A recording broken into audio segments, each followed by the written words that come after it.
Testing out the mic, but it is wonderful to see you all again. And this morning our scripture reading was actually just from the first 6 verses. We're actually going over the entire psalm, so I'm gonna just get straight into it. But I want to begin first by asking you a question, and you don't have to answer out loud, but just answer to yourself. Have you ever felt like nobody was there? Have you ever felt forgotten in the middle of nowhere? Have you ever felt like you could disappear, like you can fall, and no one would hear? I don't know if that sounds familiar to any of you, but they're the words from a song from a movie called Dear Evan Hansen. And it was a Broadway musical that became a movie. And it's a song that is about, it's a musical drama about a high school boy who has social anxiety disorder. He lives with a single mom, and he really struggles to fit in. Kind of like the words that he says, there was times that he felt forgotten. There's times that he felt like he could disappear and no one would even hear or notice. And so basically the story, without giving away too much of the plot, is that there's a lie that kind of brings him into the limelight, but this lie just gets bigger and bigger. And so one commentator called this a musical about lies, and a musical about lies and loneliness.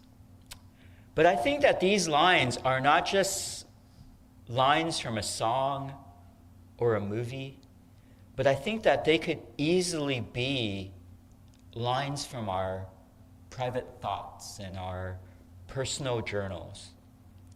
The thought that no one really knows us, that no one is really there for us, that no one really cares for us, makes us unknown, isolated, and anxious. And it doesn't help that right now we live in a culture that is strongly, strongly characterized by this. Amongst those who were born between 1997 and 2012, known as Generation Z, they're actually the first fully digital generation. Now, what that means is that they were born and raised in a time and space and culture where internet isn't a part of their daily life. Like, they've never known life without it. Like, I remember I began teaching youth in the early 90s, I think 1991. But during my first couple of years as a youth teacher, we used to, I was at a Korean church, and so we used to go to this thing called the PC Bang. And basically PC stands for personal computer. Bang, I don't know what that is in Korean, but it's probably like place or something like that. Basically a place with a bunch of personal computers. If you watch any K-dramas, it's probably the place where the hackers are doing their thing, and they usually get caught by the bad guys there. But anyways, believe it or not, at that time, you had to go to a place to get internet because you didn't have it in your home. And so even though you had a personal computer, and you probably had a dot matrix, or if you were fancy, you had a LaserJet printer, right? And I remember I bought my first LaserJet printer, and it was probably like the most money I'd spent at that time in my life, but it was exciting because you could print like 40 pages a minute, and in like 2 different sizes, and versus like the dot matrix, which is one line at a time, kind of like that. So it was really fast. But studies have shown that Gen Z is the most anxious generation to date. In a 2019 study, it was discovered that suicide was the second leading cause of death. And for Asian Americans between the ages of 15 to 24, it was the leading cause. There's a guy named Jay Kim who wrote a book called Analog Church. And the little subtitle of the book is Why We Need Real People, Places, and Things in the Digital Age. And he says this: the speed of the digital age has made us impatient. The choices of the digital age has made us shallow. And the individualism of the digital age, wow, I know I'm having problems with that word, has made us isolated. And not just to quote only Christians, but to quote sociologist Shuri Turkle in her book, Alone Together, with the subtitle, Why We Expect More from Technology and Less from Each Other, says, networked we are together, but so lessened are our expectations of each other that we can feel utterly alone. This is an interesting time in history when we live in utter contradiction. We are more connected than ever before. We are more isolated than ever, yet we feel more isolated than ever before. People know more about us than ever before, but yet we feel more anonymous than ever before. We have more information at our disposal than ever before, but we are more anxious than ever. And so even if you're not a part of Gen Z, I think there's this idea that we are living in this culture right now that is more isolated, more anxious than any generation before. And I'm not suggesting, by the way, that I'm not putting all the blame on technology. It's just something that's been studied and continues to be studied. In fact, technology is neutral and can be a very powerful tool for the Lord. In fact, Dane Ortland, in his book Gentle and Lonely, identifies the problem, and it's not just technology, but it's when the relationship goes sour, when the feelings of futility come flooding in, when it feels like life is passing us by, when it seems our one shot at significance has slipped through our fingers, when we cannot sort out our emotions, when the longtime friend lets us down, or the family member betrays us, when we feel deeply misunderstood, we are laughed at by the impressive. In short, when the fallenness of the world closes in on us and makes us want to throw in the towel, our tendency is to feel intuitively that the more difficult life gets, the more alone we are. These feelings that no one really knows, no one is really there, no one really cares, is not only the feelings of teenagers, some more awkward, some more popular. They're also the feelings of working young adults with a little bit of disposable income. They're also the feelings of college students who may have thousands of followers on social media. They're the feelings of mom and dads with beautiful children, and the feeling of empty nesters trying to figure out what's next in life. And they're the feelings of those who have never attended church and those who preach on Sunday mornings. The Psalms in many ways is like a prayer journal filled with poems and songs written to God by people not necessarily in the best of circumstances, but actually oftentimes in the worst. And during times when we get anxious and isolated, this is very much the theme of many of the psalmists and the situation that they write in. And although we get great Bible truths from the Psalms, I would say that the Psalms is less of an intellectual musing and much more of an emotional musing. I heard a pastor one describe the Psalms as the notes of those who have received divine spiritual therapy, those who are in the Spirit. Psalm 139 is a psalm of David, written by King David, and there's 4 truths that come out of this psalm that David wants us to remember. So I guess we'll go to the slide with just the verses 1 to 6. There it is. Okay, so you'll see the slide, and you can kind of follow along in the verse. Since we're going through 24 verses, I may skip some verses. I really struggled with this to try to have a lot of exposition, but also to be able to get through this. Okay, so and there's 4 things that David wants us to know that we need to remember. Number one is, God, you know me. God, you know me. The psalm starts off in the past tense. In Psalm 139, it starts off, O Lord, you have searched me and known me. It is a past, it begins in the past tense, that God, not only have you known me, but you've known me for a while. So during those moments when we feel alone and we go to God, God isn't just somebody who maybe understands. Not only does he know our present situation, he has known us for a while. And later on in the psalm, he really gets deeper into that. In fact, this is how well you know me, God. You know me when I sit down and when I rise up. If I was to ask everyone, what time did you get up this morning? I don't know if that you'd be able to tell me to the minute. You might be able to approximate. Oh, maybe I woke up around 7:30. It was actually 7:32. I don't know. But I'm saying that's how well the scriptures say God knows us. He knows where every step we take. He knows when we get up. In fact, he goes on further to say, you understand my thoughts from afar.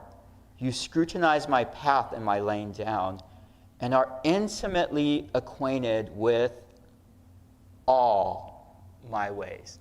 Not just some of my ways, all my ways. Everything that I do, think, feel, God, you know it. We don't even know sometimes what we think, feel, or why we do the things we do. Sometimes it takes a little reflection. Sometimes it takes a little retrospect. Sometimes it takes a little consequence or something for us to kind of be like, oh, why did I do that? What was I thinking, right? Have you ever said that? What was I thinking? Why did I say that? Where did that come from, right? Ann Landers, who wrote for the Chicago Tribune, wrote an article entitled Out of the Mouth of Babes, where she quotes kids who misquoted the Lord's Prayer. One 3-year-old says, Our Father who does art in heaven, Harold is his name. Another boy thought it was, Snot lead us into temptation.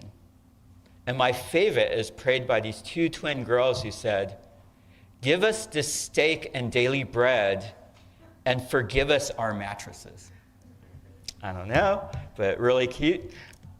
Even before there was a word on my tongue, behold, Lord, you know it all. God knows everything there is to know about you. He knows your past, he knows your present, and he knows your future. Theologically, we call this omniscience, right? Meaning God knows everything. And the psalmist responds by saying in verse 6, such knowledge is too wonderful for me. In essence, he's saying being known by God is wonderful. He calls it a wonderful thing. It's too big for him to even understand. But as we kind of look at these little details about how God knows our getting up and our sitting down, and God knows every word that's going to come out of our mouth before it comes out, like we get a picture of the depth to which David can see how well God knows him. Being known by God is such a need.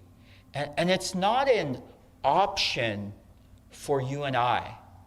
But yet, I think sometimes we think of God as one of many options. Because the reality in this life is that there will be times in life, actually, where we are unknown, where we will feel inadequate, where people will fail to be there for us, or even if they are there, their words do not comfort us. There are times when we go to our friends and we may even cry. And I don't know if you've ever been in that situation where you are the person crying, or you've been in that situation where you are the person trying to give counsel to the person that's crying. For most, I would guess, or at least more than half of people, it's probably awkward. We don't know what to do when we're with someone, they start crying, right? I would think. I don't know, maybe you guys are really well-trained people. But just to say, we don't know what to do sometimes. And we might be like, we might say something like, okay, it's okay to cry. Go ahead and cry. Or sometimes we don't really know what to do, right? And so we do our best. You know what I love about the fact that God knows everything about me? That when I go to him, he knows. I mean, he really knows. He doesn't need to tell me that it's okay to cry, because when I go to him, I understand that I'm going to God who knows everything about me. So he understands why I'm crying. And even when I'm to a point where when I'm trying to pray to him and I can't even finish the words of my prayer,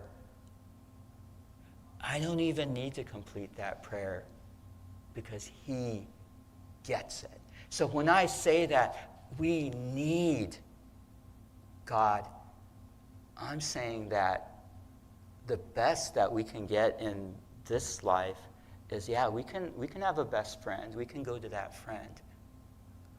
But do they know us to this extent that even when we cry, they know exactly why we're crying? Do they know us to the extent that even when we are in moments of brokenness and just the worst moments of our life, maybe someone passes away, or maybe, we're given some crazy health diagnosis, or whatever the situation may be, does anyone really know us the way that God knows us? See, the verses that we just read about God who knows us, in many ways, is the cry of humanity, that I want someone to know me for who I am. And the psalmist, David here, says, God, you know me.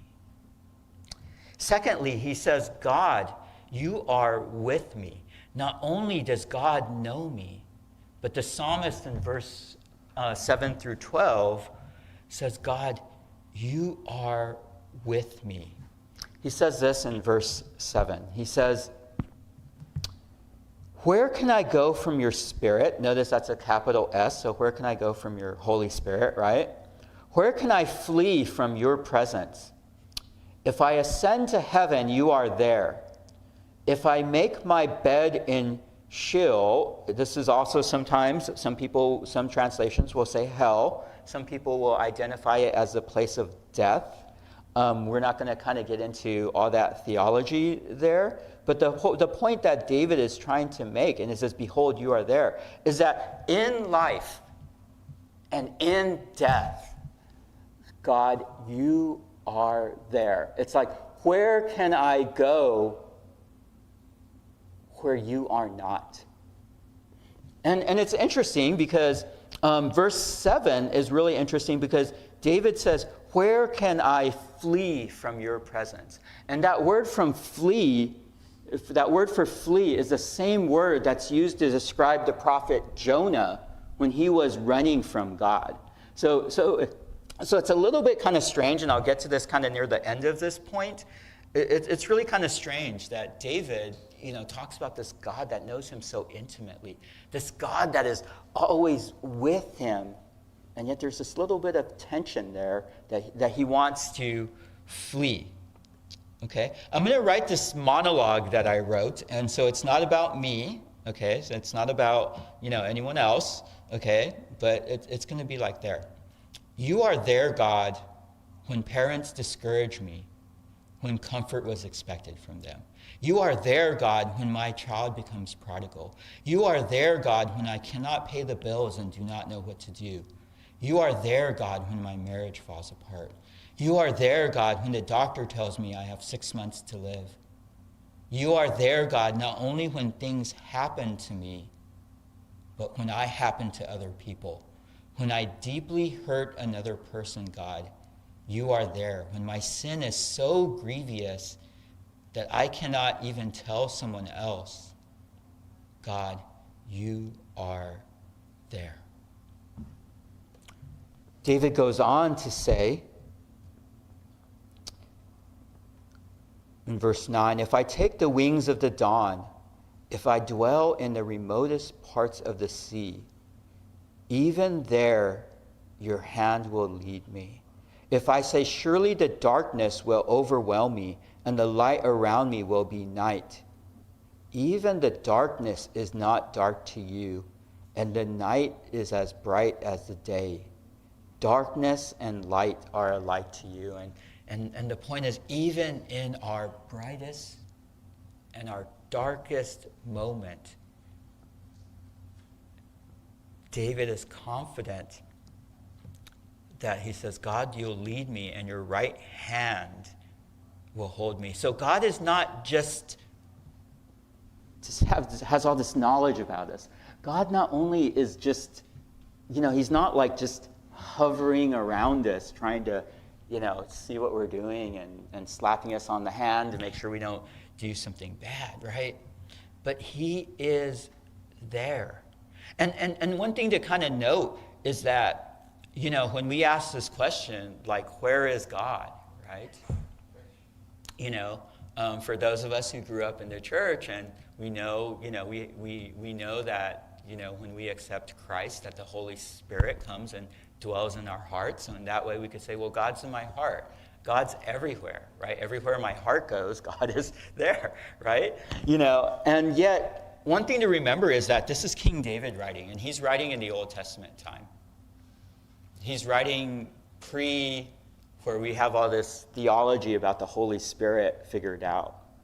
He's writing in a time when the Holy Spirit would come and go, depending on how a person was walking with God. And interestingly enough, though, David has such a strong hold of God's presence, probably better than most of us. And this was at a time when the Holy Spirit would come and go, right? It's interesting that David tells us that God knew him, that God was with him and leading him, and yet he wants to flee. Why is that? Well, I entitled the sermon A Paradox of Being Known. And a paradox is defined as a contradiction that challenges reason. And I believe that this tension is there because we have two different things going on in us. Number one, we do have this longing to be known. We do. But at the same time, one of our greatest fears is to be known. I want to be known, but I don't want to be known. God, I want to be transparent, but I don't want to be naked. So in the social media age, we present a filtered, sanitized version of ourselves, and it says, know me, but know this version of me. And what we think will bring us happiness actually, and make us less, will make us more known, will make us feel less isolated, actually has the opposite effect. There was a model, she was a influencer, and she had about 4 million followers on Instagram. That's about 3.9999973 more than me. And she had 4 million. That's a lot. I don't know how many followers you have, but that's a lot. She had 4 million followers. And yet, inside, she was so empty, right? And see, that's part of the truth, is that we have this tension that we want to be known, but we also, I think part of how we want to be known is we want to be loved and and we want to be admired, right? We want people to know that version of us, but we certainly are not going to reveal like things about us that are like unlovely and that would just make people see us in a negative light. But yet now we have this dilemma. We have this God that knows us so intimately. We have this God that we cannot run away from. And so we read on and see if the scriptures offer us a solution. In verse 13, he says something incredible. He says, you form my inward parts. You wove me in my mother's womb.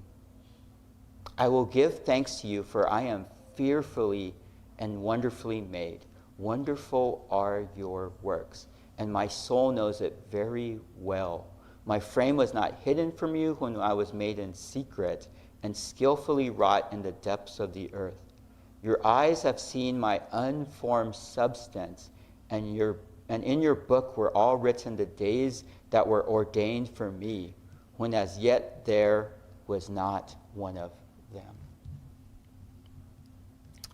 It's kind of good news in the sense that we're not going to die a day before or a day later than the moment that we're supposed to. I know it's maybe seems kind of a weird way to look at life, but I look at life that way from this verse. That as long as I'm breathing, there must be a reason for me to be here. And since the direction that my life is heading is I'm going to spend an eternity with God, I guess there's things to do here until that time is up. Verse 13 for me is really a very meaningful and powerful verse. It says, for you formed my inward parts. You wove me in my mother's womb. God is not only involved in our lives, he was involved in our creation. For me personally, this was one of the verses that was part of my coming to Christ. I don't know if I think I shared before that part of it was just someone gave me a Bible. I started to read. I think, I don't know if you believe in prevenient grace. Prevenient grace is kind of like grace before grace. I wouldn't necessarily write a paper on that and take that stance, but I'm just saying that's my experience, is I experienced grace before grace, that I could look back at before I received Christ and saw moments where I think God was really intervened and was really gracious. One of those things that I think about is my brother and I, we're a year and 2 days apart. And so when my parents had my brother, they were running a department store in Taiwan. And so they were really busy people. And so my brother was pretty much grew up at the department store. And so they weren't expecting to have me. But on a vacation, instead of bringing birth control pills, somehow my mom brought vitamins.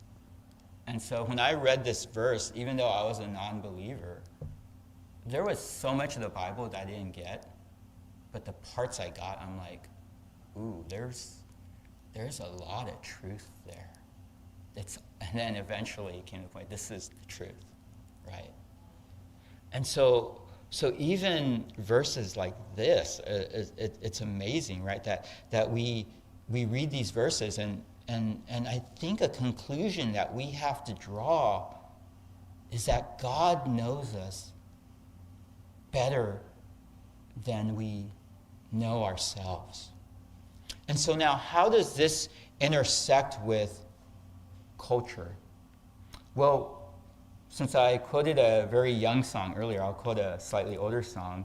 And there's an old Beatles song called All You Need Is Love, right? And the lyrics are quite easy. All you need is love, all you need is love. Love, love, love is all you need.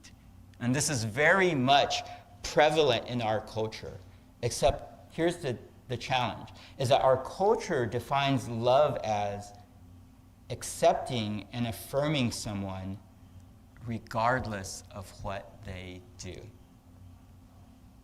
And so while we desire someone to accept us and affirm us regardless of what we do, if this creeps into our thinking, we then may turn around and ask God to be like that. And it's a very problematic thing. And let me give you an example of this. Let's say that you're a mom or dad, and you have a young child that is ready to go to preschool. So you find a preschool really close to your home, and they advertise that they are the most accepting and affirming preschool, not just in California, not just in the US, but in the entire world. And tuition is like really cheap, and you're like, whoa, like this seems like a good deal. And so you drop your child off, you say goodbye, you want to hug your child for about like 30 seconds, but they hug you for like 3 and then they run off, right? And then you're peeking through the window and you're kind of crying, right? And you're kind of like, oh. And all day you're at home and you're like, what is my kid doing, right? Like, and then finally 3 o'clock rolls around and you go to pick up your kid. You greet each other, you give them a hug, and then you approach the teacher and ask, how was he? Oh, he was great. We accepted her and affirmed her for who he is and whatever he did. It's an odd answer, but I guess that sounds okay. But then as you look up and scan the room, you notice that the room looks very different than the room that you dropped off your kid at. Posters which were on the wall this morning are torn down and ripped and scribbled on. The electrical outlets look blackened as if someone had stuck something metal inside the outlet. There's paint all over the floor, and it looks like someone peed on the rug where the kids sit for story time. And so you nervously ask the teacher, what happened? And she says, well, kids are just being kids. They throw things, they hit each other, they put things in their mouth, and we just accept and affirm them and encourage them in love. Let me ask you something. How many of you are dropping your kid off there again the next day? To be accepted and affirmed regardless of what we do sounds good. But you know very well that your child is depraved. And all of us have this depravity in us. When we think about how well God knows us, man, there are things that we just don't want anyone else to know, right? We have our moments where we're just like, we just want to put our head in the sand and just hide, right? And we see this with our original forefathers, Adam and Eve, right? When they had this great fellowship with God, they knew him, and as a result of sin, they hid from him, right? And in fact, the author of this psalm we know as none other than King David, right? And I'll get into him a little bit, but here's the thing. We are desperate to be known. We're desperate to be accepted for who we are. But we also understand that we are depraved and hurtful. Because if God accepts us and affirms us in all we do, then a logical conclusion we would need to draw is that God is amoral, right? If God is just like, I'm going to accept you and I'm going to love you regardless of what you do. And so David now looks forward, and he said, and yet he's confident that God has a solution for this, right? Because we know King David. King David says, God, you know me. God, you also know the depths of my depravity, right? We know about David and Bathsheba, right? Without going too much into that story, there's adultery, there's murder. Because of the power dynamic, you could even make an argument that there was rape, right? There was, lying. There was so many things going on there. And yet David knew that God knew him so well. But he also knew that God knew how sinful he was. And verses 19 to 21, and I know we're getting short on the time, he says this, "Oh, that you would slay the wicked, O God. Depart from me, therefore, men of bloodshed, for they speak against you." And basically, 19 to 21, we get this idea that David has this idea that sinfulness should be punished, right? He doesn't hold back in verses 19 to 21 that he thinks that it's okay to just do whatever you want and that there's not consequences for that. And so David, this God he says, there's this God who knows me. There's this God that is with me. There's this God that's sovereign over everything that happens in my life. Now comes back and says, there is this God who saves me. And he concludes the psalm by saying this in verses 33 and 34. He says, "Search me, O God, and know my heart. Try me and know my anxious thoughts, and see if there be any hurtful way in me, and lead me in the everlasting way." And so the conclusion that he comes to, God, you know me so well. God, there's not a place I can go where I'm not in your presence. And this is both comforting, but also terrifying, depending on our relationship with God. See, I told you Psalms are more of an emotional thing. And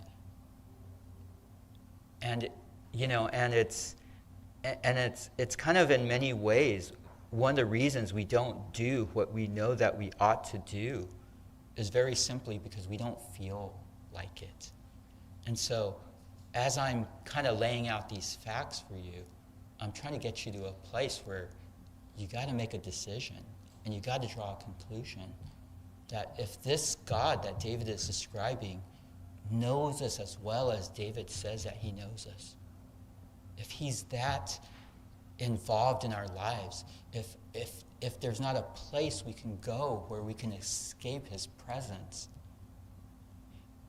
and if he is that sovereign over every detail. In fact, I missed this earlier, in verse 18, David talks about how God's thoughts towards him are precious, and they're more than the number of sand in the seas. Can I tell you, as someone who's done youth ministry for over 30 years, how many times I've gone to the beach, and then how many times kids have come into my car, and I don't know how many months it takes to get all the sand grains out. And David says, that beach, I think there was a picture earlier, it's okay. That's how much sand, that's how much God thinks about us. So if we have this God that knows us, that thinks about us that much. And the last thing that David comes to the conclusion is that God, you save me.